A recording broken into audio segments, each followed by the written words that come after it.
आज अपन जो टॉपिक लेने वाले हैं वो सेकंड चैप्टर है और सेकंड चैप्टर हमारा क्या है, दो चरों का रैखिक समीकरण। दो चरों का रैखिक समीकरण को हम क्या बोलते हैं,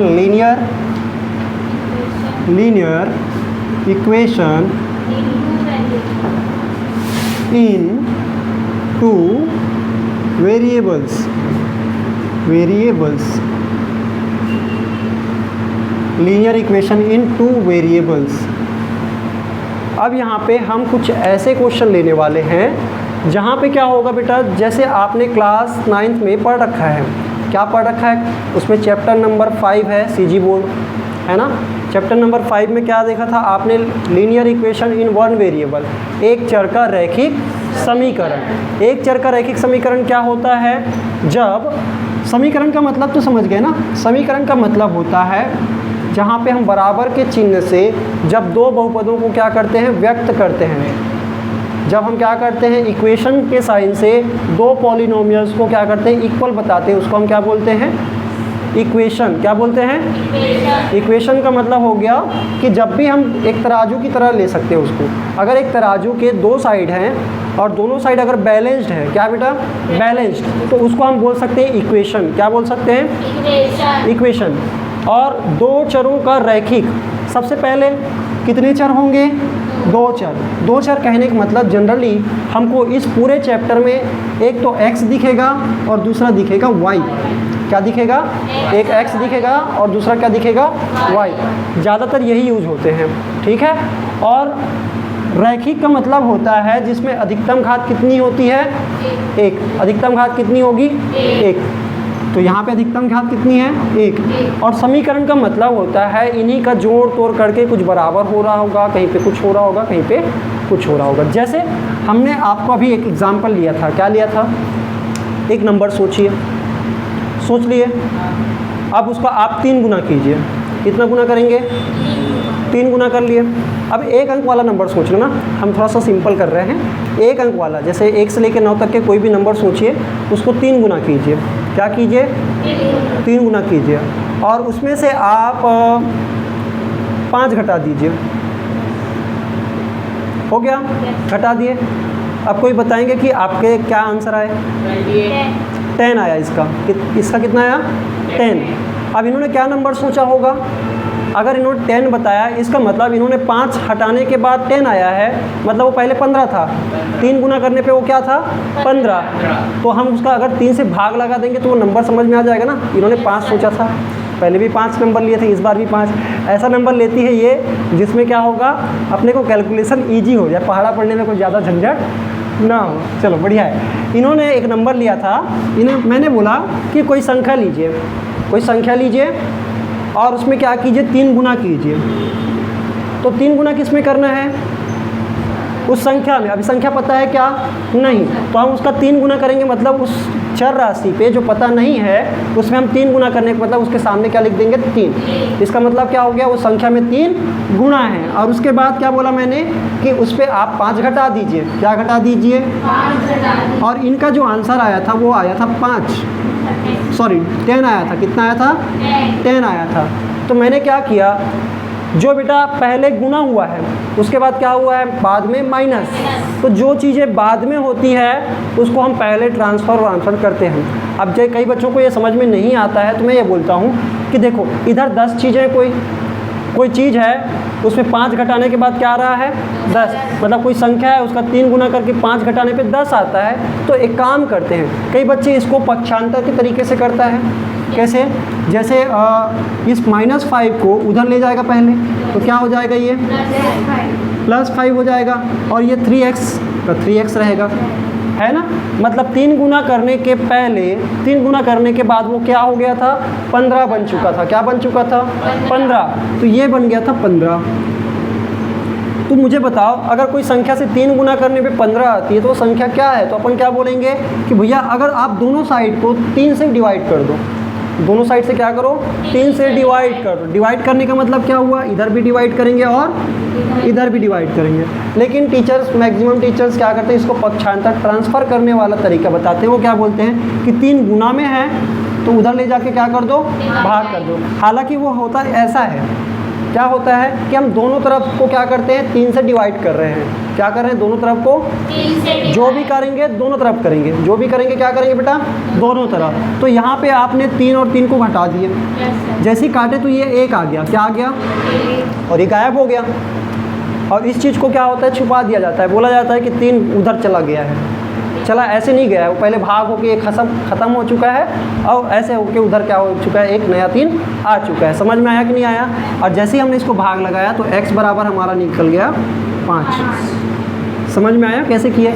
इसको हम बोलते हैं, जैसे मान लीजिए मैं कोई और दूसरा नंबर यहाँ पे फिट करके देखूँ तो कभी भी ये 10 नहीं आएगा। अगर आप 5 की जगह यहाँ पे 4 रख के देखो, 4 का 3 गुना करोगे 12 हो जाएगा, 12 में फिर क्या हो जाएगा, फिर 5 कम करोगे तो फिर 7 आ जाएगा, 10 आएगा क्या, नहीं। तो जब हम एक चर का रैखिक समीकरण पढ़ रहे थे पिछले क्लास में, तो वहाँ पे सिर्फ x की एक वैल्यू आती थी। कितनी वैल्यू आती थी, 1। x की कितनी वैल्यू आती है, 1। और वो इस पे डिपेंड करता है, इसकी घात पे। किस पे बेटा, इसकी घात पे, कि x की कितनी वैल्यू होगी वो उसके घात पे डिपेंड करता है। अगर 1 घात है तो 1 आंसर आएंगे। कितने आंसर आएंगे, 1। अगर यहाँ पे 2 घात रहता तो कितने आंसर आते, 2 आंसर आते। कितने आंसर आते, 2 आंसर आते। समझ में आया। चलो अब यहाँ पे हम क्या करते हैं, ये नहीं पढ़ना है हमको। अब हमको दिया जाएगा कुछ इस प्रकार से, जैसे x + y = 5 है ना, और x - y बराबर, मान लेते हैं, मैं यहाँ पे एग्जांपल लेता हूँ 2, या इसको ले लेते हैं 1। क्या लेते हैं, ठीक है। मैंने यहाँ पे क्या लिख दिया, इसको बोलते हैं समीकरण। ये भी समीकरण है, लेकिन यहाँ पे समीकरण में कितने चर राशियाँ हैं बेटा, 2। यहाँ पे कितने थे, 1 थे। जब 1 था तो 1 ही आंसर है। यहाँ पे x और y की कोई वैल्यू होगी। अगर मैं आपको ये छिपा दूँ, सिर्फ ये बोलूं कि x और y क्या है, बता पाएंगे कोई, मुझे बताओ x क्या है, y क्या है।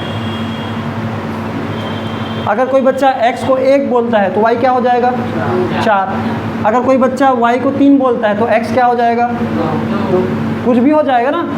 तो कहीं ना कहीं इसका एक फिक्स आंसर नहीं आएगा। आएगा क्या, नहीं। जब हम एक समीकरण लेंगे, 2 चरों का रैखिक समीकरण, 2 चरों का रैखिक समीकरण, ये रैखिक समीकरण है बेटा, क्योंकि यहाँ पे अधिकतम घात क्या है इनकी, 1 है, और 2 चर हैं, मतलब 2 वेरिएबल्स हैं यहाँ पे, और इक्वल टू के साइन है, इसलिए इसको क्या बोलेंगे, ये समीकरण है। क्या ये समीकरण, मतलब कोई 2 चीज़ों को जोड़ने पे क्या आता है, 5 आता है। अब इतना ही मैं अगर कह दूँ तो पहला चीज़ क्या है, और दूसरा चीज़ अगर आपसे पूछूँ कोई पहला नंबर क्या है, दूसरा नंबर क्या है, अगर मैं आपसे पूछूँ तो आप नहीं बता पाओगे, कोई भी नहीं बता पाएगा। आप क्या, कोई नहीं बता पाएगा। मुझे कहीं ना कहीं एक को बताना पड़ेगा। अगर मैं यहाँ पे यही चीज़ अगर मैं बोल दूँ कि y जो है 3 है, तो आप फट से बता दोगे कि क्या है, x 2 है। क्या बोल दोगे।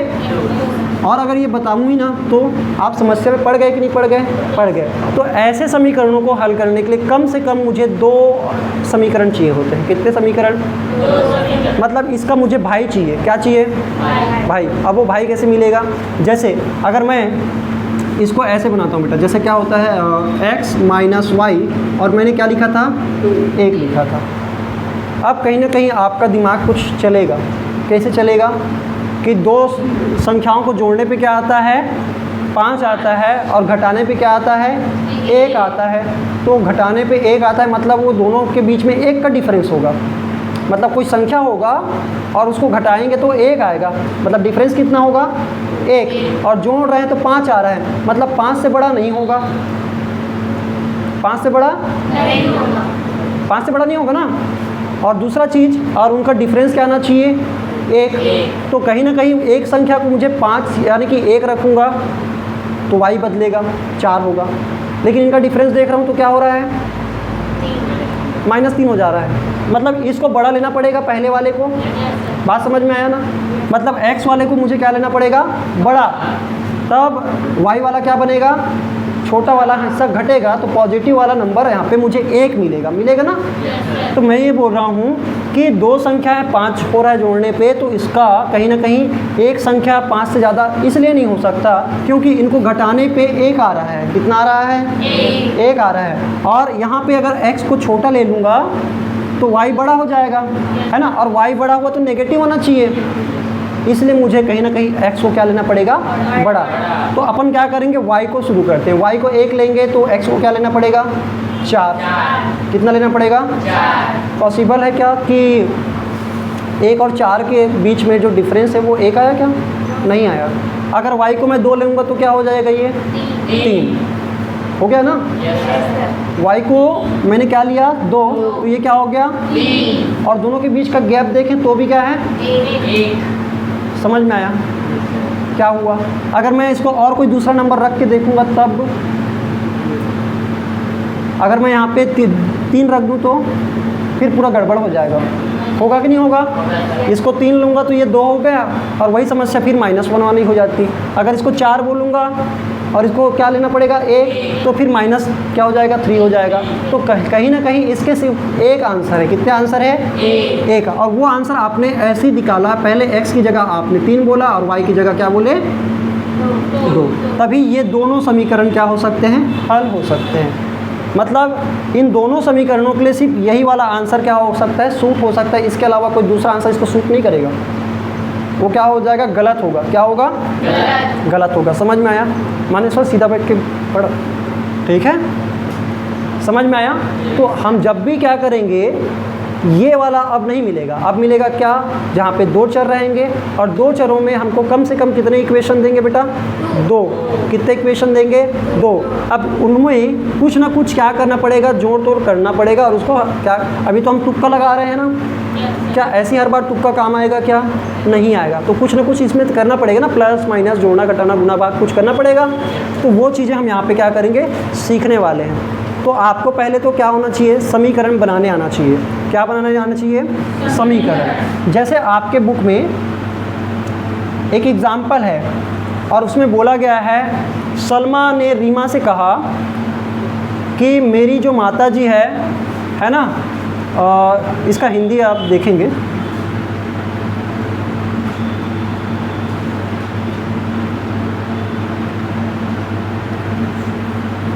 आपके बुक में है बेटा, दिया है एक बुक में एग्जाम्पल दिया है ना। आपके बुक में एग्जाम्पल क्या दिया है, सलमा बोल रही है मेरे अंक तुम्हारे अंक से 2 अधिक हैं। किसको बोल रही है, रीमा को। किसको, रीमा को बोल रही है कि मेरे अंक तुम्हारे अंक से कितने अधिक हैं, 2 अधिक है। तो चलिए अब पहले हम क्या करेंगे, इक्वेशन बनाना स्टार्ट करेंगे। इक्वेशन कैसे बनाएंगे, आपको जो वर्ड प्रॉब्लम दिया जाता है, क्या दिया जाता है, वर्ड प्रॉब्लम, जिसमें आपको क्या दिया जाएगा, कुछ सेंटेंस दिया जाएगा और उन सेंटेंस को अपने को इस तरह से क्या करने पड़ेंगे, नंबर्स में या वेरिएबल्स में बताने पड़ेंगे। नंबर्स या वेरिएबल्स में क्या करने पड़ेंगे, बताने पड़ेंगे। तो चलिए देखते हैं इस क्वेश्चन को कैसे हम डील करेंगे। आपका दिया है एग्जाम्पल नंबर 1, पेज नंबर आपके कितने बेटा, पेज नंबर 20 पे है, 30 पे है। और यहाँ पे बोला गया है कि सलमा बोल रही है, कौन, सलमा क्या बोल रही है कि मेरे अंक तुम्हारे अंक से 2 अधिक है। सलमा है और एक क्या है, रीमा, 2 जने हैं।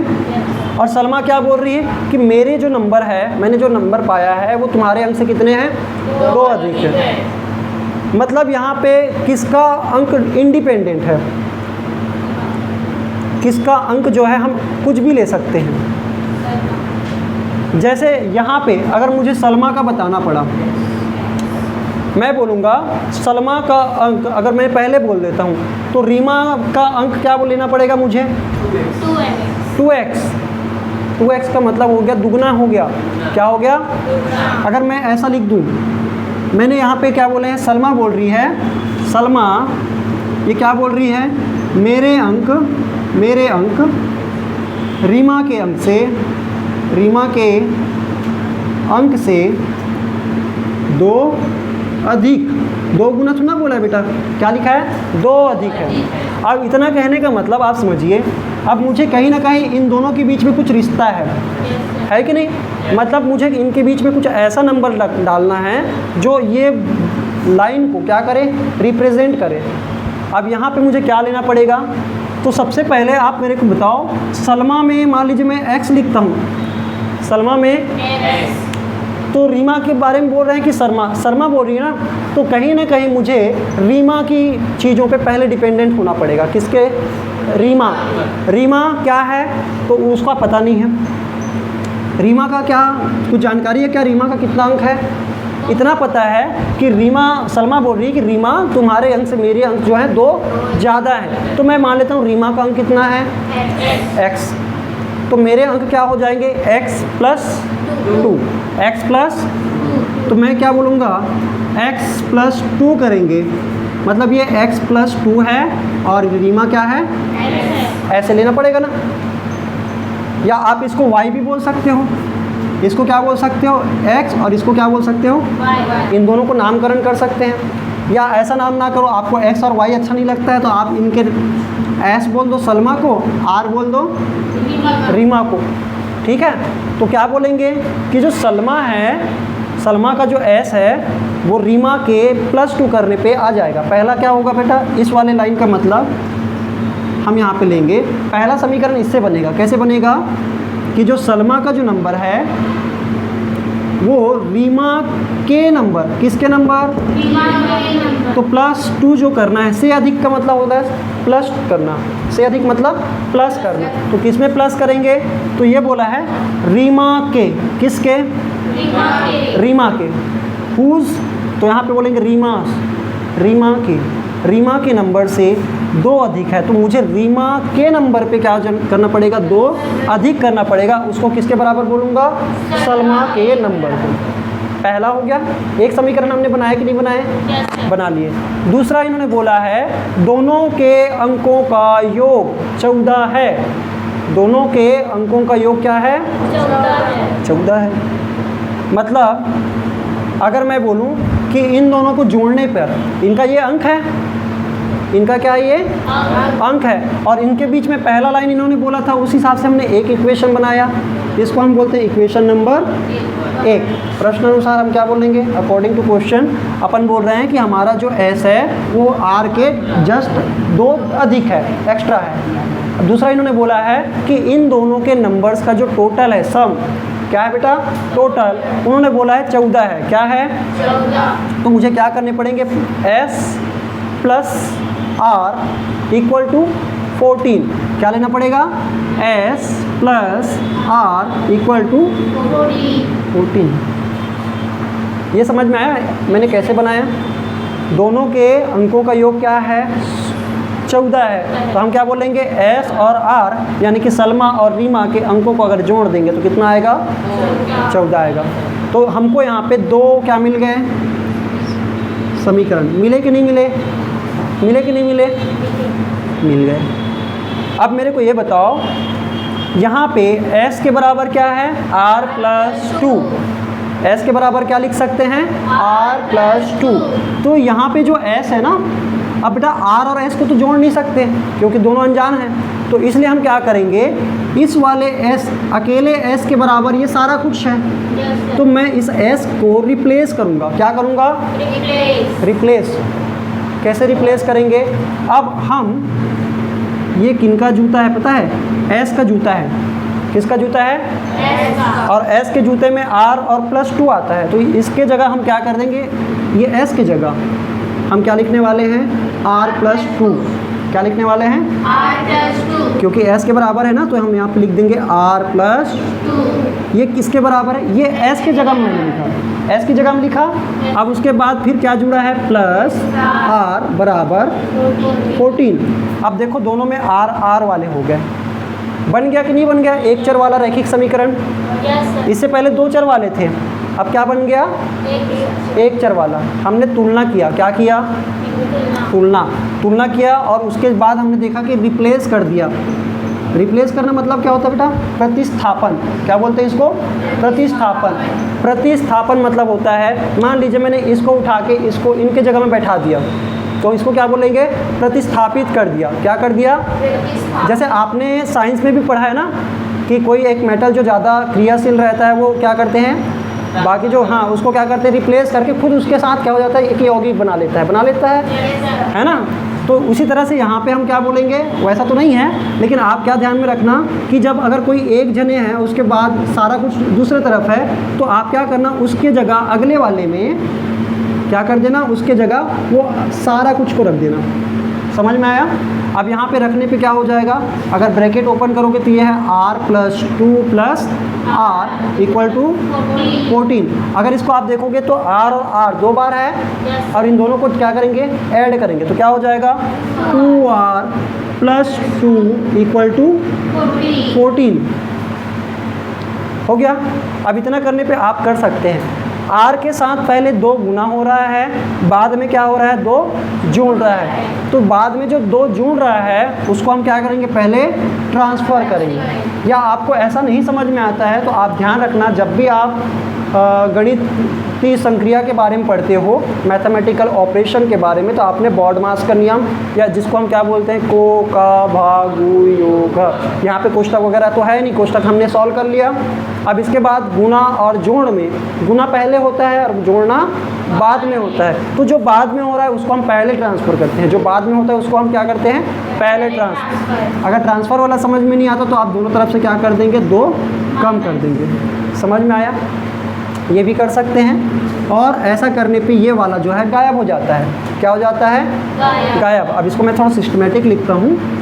यहाँ पे +2 था, यहाँ पे 2r इक्वल टू क्या लिखेंगे, 14 - 2। तो यहाँ पे क्या लिखेंगे बेटा, r इक्वल टू 14 में कम करोगे कितना, 2r इक्वल टू क्या हो जाएगा, 12। मतलब मैं ये बोल रहा हूँ कि r का दुगना करने पे क्या आ जाता है, 12।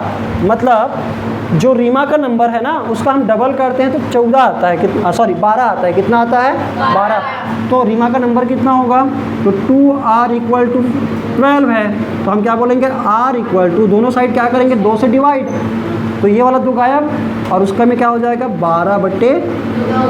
तो ये हो जाएगा क्या, 6। अभी हमने किसका नंबर प्राप्त कर लिया, रीमा का। क्या मैं सलमा का पता कर सकता हूँ? कैसे पता कर सकता हूँ? देखो हमने क्या किया, पहले वाले इक्वेशन को दूसरे वाले इक्वेशन में रखा, ठीक है, और उसका यहाँ पे हमको क्या मिल गया, एक आंसर मिल गया। अब ये आंसर कंफर्म है ना बेटा, ये आंसर क्या है, कंफर्म। अब इस कंफर्म वाले को आप किसी में भी रख दो, क्योंकि दोनों ही समीकरण क्या है, इन्हीं नंबर्स के लिए तो बने हैं, जैसे पिछले वाले एग्जाम्पल में कर रहे थे। तो यहाँ पे मैं क्या रखूँगा, r की जगह 6 रखूँगा, तो s बराबर क्या हो जाएगा, समझ में आया? अब वो जो बोल रहे थे ना रीमा और सलमा, सलमा बोल रही थी कि मेरे अंक तुम्हारे अंक से 2 ज़्यादा है, तो यहाँ पे साफ साफ नज़र आ रहा है कि सलमा का अंक 8 है और रीमा का अंक कितना है, और दोनों को जोड़ने पे कितना आता है, 14। तो दोनों जो बातें हैं वो क्या हो चुकी है, पूरा हो चुकी है। इसको हम क्या बोलते हैं, 2 चरों का रैखिक समीकरण। और जब भी आपको 2 चर के रैखिक समीकरण दिए रहेंगे, 2 इक्वेशन दिए रहेंगे, तो आपको यहाँ पे कम से कम 2 क्या दिए रहेंगे, इनको अगर 2 वेरिएबल्स दिए रहेंगे, सॉरी 2 वेरिएबल्स दिए रहेंगे बेटा, तो कम से कम 2 इक्वेशन देंगे। कितने इक्वेशन देंगे, जैसे यहाँ पे 2 इक्वेशन बना कि नहीं बना, बना ना। अगर एक ही इक्वेशन देता तो बना पाते क्या, साइलेंट हो जाते, पता ही नहीं चलता किसका नंबर कितना है। समझ में आया?